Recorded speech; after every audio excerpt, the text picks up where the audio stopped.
Hi everyone, welcome to prepare करो। आज के वीडियो में हम कुछ ऐसी चीज़ें डिस्कस करने जा रहे हैं जो नॉन मैथ्स बैकग्राउंड या जो लोग ऐसे कहते हैं कि मैथ्स में वीक है, हम कैट के लिए कैसे प्रिपेयर कर सकते हैं, हम कैसे अच्छा स्कोर लेकर आ सकते हैं क्वांटिटेटिव एप्टीट्यूड में। तो उन लोगों के लिए एक वीडियो है। बहुत ही कम टाइम में आपको ये चीज़ समझ आएगी कि यहाँ पर एक्चुअल में क्या रिक्वायरमेंट है इस एग्ज़ाम की, राइट। कुछ एग्जाम्पल्स के थ्रू मैं डिस्कस करूंगा कि आपको क्वांट और मैथ्स में जो डिफरेंस है, right, there is difference between quant and maths. There is a huge difference I would say. जब आप मैथ्स की बात करते हो, एकेडमिक्स में चले जाते हैं एक बार उस टाइम में। जब आप मैथ्स की बात करते हो वहाँ पर आप स्टेप्स फॉलो करते हो, स्टैंडर्ड अप्रोचेस यूज़ करते हो। लेकिन जब क्वांट की बात करते हैं तो क्वांट में आप जुगाड़ से भी बहुत सारे क्वेश्चंस को सॉल्व करते हो, राइट। और ये जरूरी भी है। आप सोचिए, क्वांट के सेक्शन में टोटल 22 क्वेश्चंस आपसे पूछे जा रहे हैं कैट एग्जाम में। अगर 22 क्वेश्चंस को 40 मिनट्स में आपको आंसर करना है तो मैथमेटिकल अप्रोच से तो ये पॉसिबल है ही नहीं, I would say, right. Steps follow करोगे, स्टैंडर्ड मैथमेटिकल अप्रोचेज यूज करोगे तो फिर तो ये 22 क्वेश्चंस को सॉल्व करना वहां पर एग्जाम टाइम में भूल जाओ आप, राइट। अगर इनको आप सोल्व करना चाहते हो तो आपके पास कुछ ट्रिक्स, कुछ अलग टाइप के अप्रोचेस होने चाहिए। इसीलिए हम कहते हैं क्वांट और मैथ्स में बहुत ज़्यादा डिफरेंस है। अगर आप मैथ्स में वीक है उससे कोई मतलब ही नहीं है। आपको मैथ्स का ये टॉपिक नहीं आता है या आप मैथ्स में उतना अच्छे से नहीं, आपको मैथ्स समझ आती है, तो बिल्कुल कोई प्रॉब्लम है ही नहीं। आपको तो क्वांट सीखना है, आपको तो एप्टीट्यूड पर वर्क करना है, राइट। कि आप नए नए तरीके से, जैसे बहुत सारे क्वेश्चंस आपने देखा होगा, आप ऑप्शंस के थ्रू जाकर के आंसर कर देते हो। तो कुछ इस टाइप के जुगाड़, वो चीजों पर आपको काम करना चाहिए rather than improving your mathematical knowledge, right. बहुत बेसिक मैथ्स चाहिए होती है क्वांट को सॉल्व करने के लिए, कोई बहुत एडवांस मैथ्स आपको चाहिए ही नहीं। तो बहुत बेसिक सी मैथ्स, लेकिन स्किल्स एकदम अलग लेवल पर, कि आप क्वेश्चन को कम टाइम में कैसे सोल्व कर ले, कौन से तरीके से आप सोल्व कर ले। 3-4 एग्जांपल यहां पर डिस्कस करता हूं आपके सामने, ये अपनी बात को रखने के लिए। तो पहला एग्जांपल देखते हैं। जैसे ये क्वेश्चन है, ये कह रहा है in the right angle triangle given below A B is equal to B C is equal to 6√2। ये वर्टेक्स ए है, ये वर्टेक्स बी है, ये वर्टेक्स सी, और ये कह रहा है A B and B C are each 6√2। दोनों की वैल्यू क्या है? 6√2। Okay, the side A B is divided into 13 equal parts by drawing 12 line segments each parallel to B C. तो मतलब बी सी के पैरेलल आपने ऐसे 12 लाइंस ड्रॉ की हैं इस टाइप से, right, 12 lines and so on from A B to A C. Find the sum of lengths of these 12 line segments। In 12 line segments की आपको लेंथ कैलकुलेट करनी है, राइट। अब अगर आपको ये लेंथ कैलकुलेट करनी है, आप एक काम कर सकते हैं, बहुत ही छोटा सा आपको बताऊंगा तरीका। आप एक काम ये कर सकते हैं कि जैसे ये लेंथ है, ये लेंथ होगी 6√2 डिवाइड बाई 12, राइट, क्योंकि आपने रादर 6√2 डिवाइड बाई 13, क्योंकि आपने 13 इक्वल पार्ट्स में डिवाइड किया है। तो ये अगर 6√2 डिवाइड बाई 13 है ये पार्ट, आपको सिमिलरिटी अप्लाई करनी है और इसकी लेंथ आ जाएगी। फिर आपको सिमिलरिटी अप्लाई करनी है, नेक्स्ट की लेंथ आ जाएगी, नेक्स्ट की लेंथ, ऐसे करके हर एक लाइन की लेंथ आ जाएगी। सिमिलरिटी ऑफ ट्रायंगल अप्लाई करके और आप वो सीरीज का सम निकालते रह जाओ, ठीक है। बहुत सारा टाइम उसमें लगा दो। उससे अलग क्या अप्रोच हो सकता है, आप ये 6√2 बहुत ही सिमिलर से जो फिगर होते हैं ना, बहुत ही सिमेट्रिक से फिगर, उसमें आप ट्राई क्या करो कि उससे कुछ अलग शेप बनाने की। जैसे आप यहां पर इसको कंप्लीट कर दो, आप बोल दो कि आपने इसको एक स्क्वायर बना दिया है। 6√2 ऑलरेडी था, ये भी 6√2 और ये भी 6√2, ये कंप्लीट कर दिया, और ये लाइन सेगमेंट्स को भी कंप्लीट कर दो। तो आप इस टाइप से ऐसे बोल सकते हो, राइट।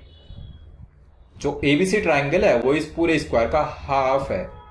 तो इन सारी लाइंस का सम निकाल दो। ये 12 लाइंस का सम कितना आने वाला है? ये कंप्लीट लाइन की मैं बात करूं, पूरे स्क्वायर में जो फैली हुई है, इनका सम कितना आने वाला है?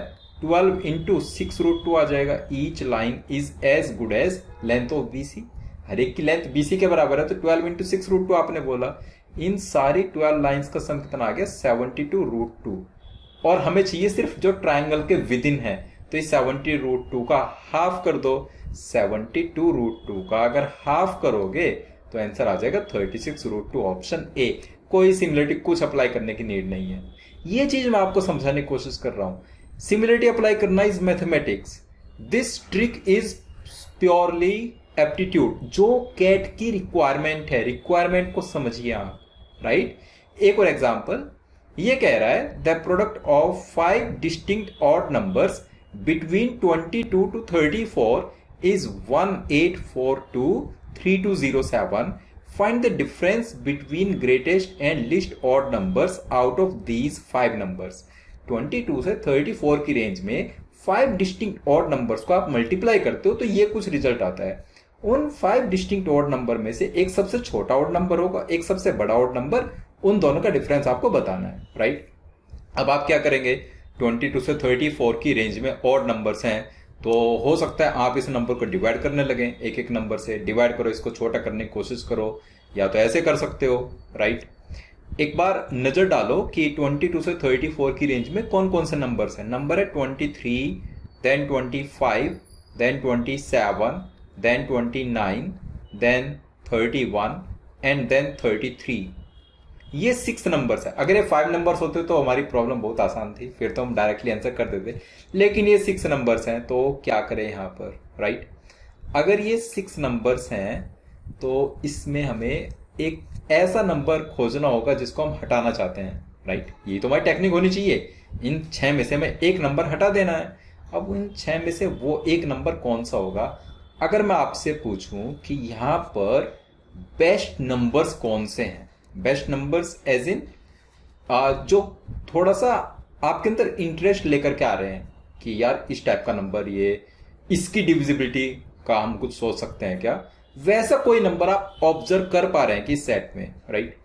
तो डिविजिबिलिटी से आइडिया आपको लगेगा, या तो आप 25 को देखोगे, या फिर आप 33 को देखोगे, या मे बी आप 27 को देख सकते हो, क्योंकि 3 की डिविजिबिलिटी 29, 31, 23 को तो भूल जाओ, राइट। उनकी डिविजिबिलिटी टेस्ट को तो भूल जाओ, लेकिन 25 से डिविजिबल 27 इज 3 टाइम्स 3 टाइम्स 3, तो एक बार 3 का थोड़ा बहुत आइडिया हम लगा सकते हैं, ऐसे 33, राइट। अब आप सोचो, इनमें से अगर हमें सबसे पहले चेक करना हो तो सबसे आसान डिविजिबिलिटी होती है 25 की। कोई नंबर 25 से कब डिवाइड होता है, जब उस नंबर का लास्ट डिजिट या तो 0 हो या फिर 5 हो, अदरवाइज वो नंबर 25 से डिवाइड हो ही नहीं सकता, राइट। मतलब 5 से, राइट। सो यहां पर लास्ट डिजिट 7 है, कैन बी से ये नंबर 25 से डिवाइड हो ही नहीं सकता। 25 का डिविजिबिलिटी टेस्ट कुछ और कहता है, राइट। और वैसे भी यहाँ पर लास्ट डिजिट ये 5 है, तो आप क्या चाहोगे, प्रोडक्ट के लास्ट डिजिट पर या तो 0 होना चाहिए था या फिर 5 होना चाहिए, तभी हम ट्राई कर सकते थे। बट वैसा नहीं है, वहां पर 7 दिख रहा है, तो डेफिनेटली ये नंबर उस सेट में है ही नहीं। अगर ये नंबर नहीं है, बचे हुए 5 नंबर्स हैं, 23 और 33 का डिफरेंस बता दो, सो आपका आंसर आ जाएगा 33 - 23 इज इक्वल टू 10, सीधे, राइट। तो आपको कोई डिवाइड करके देखने की रिक्वायरमेंट नहीं है, एक एक नंबर से डिवाइड करके देखने की। आपकी ऑब्जर्वेशन स्किल्स ही सफिशिएंट होनी चाहिए क्वेश्चन तक पहुंचने के लिए, राइट। नेक्स्ट एक ये लास्ट एग्जांपल देख लो। If the vertices of a triangle PQR have the coordinates a+2, a+1, then a+3, a+2 and a+4, a+1 respectively, find the area of triangle PQR in square units। जिन लोगों को coordinate geometry यहाँ पर apply करने का मन है उनकी मैं बात करूंगा, राइट। एक कोऑर्डिनेट ज्योमेट्री हम एरिया ऑफ ट्रायंगल का फॉर्मूला पढ़ते हैं, something like half into x1 into y2 minus y3 plus x2 into y3 minus y1, right, y3 minus y1 and plus x3 into y1 minus y2, इस type का formula पढ़ते हैं।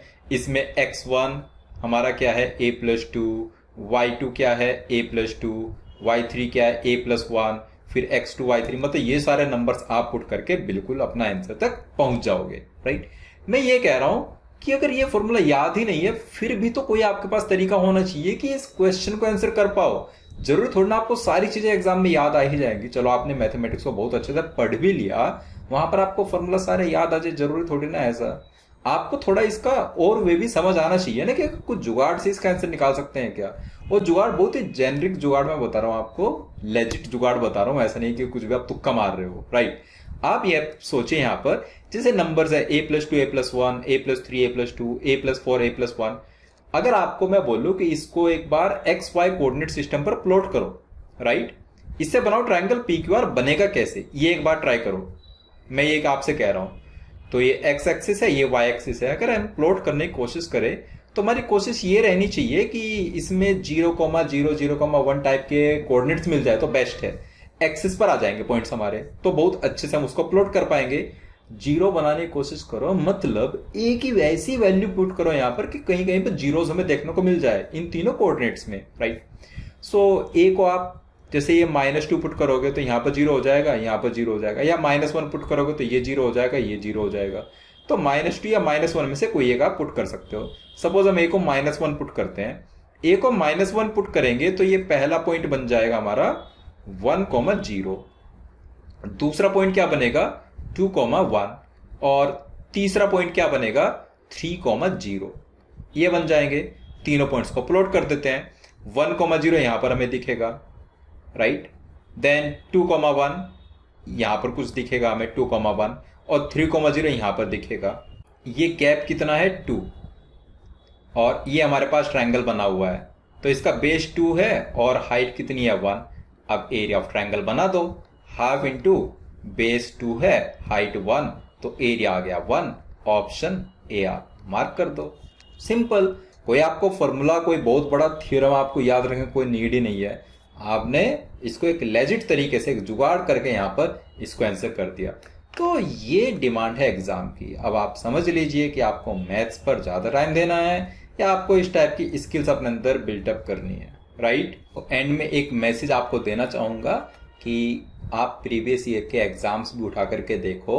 अगर mathematical approach से उन questions को आप answer करने जाओगे तो आपको मेरी जो बात है वो आपको वहां पर क्लियर होगी कि मैथमेटिकल अप्रोच से हम सारे क्वेश्चंस कर ही नहीं पाएंगे उस टाइम लिमिट में। अगर हमको मैक्सिमम नंबर ऑफ अटेम्प्ट्स वहां पर करने हैं तो उसमें हमें कुछ इस टाइप की टेक्निक्स आनी चाहिए। ओके, आई होप वीडियो में जो मैं मैसेज आपको दे रहा हूँ आपको क्लियर हुआ होगा। वीडियो पसंद आया तो लाइक करना, अपने दोस्तों के साथ शेयर करना, और चैनल को अभी तक सब्सक्राइब नहीं किया है तो चैनल को सब्सक्राइब कर लीजिए। इस चैनल पर आपको क्वांट DLR से रिलेटेड बहुत सारा मटेरियल वहाँ पर मिल जाएगा। नेक्स्ट वीडियो में मिलेंगे इसी टाइप के कुछ डिस्कशन को लेकर। सो तब तक के लिए बाय बाय।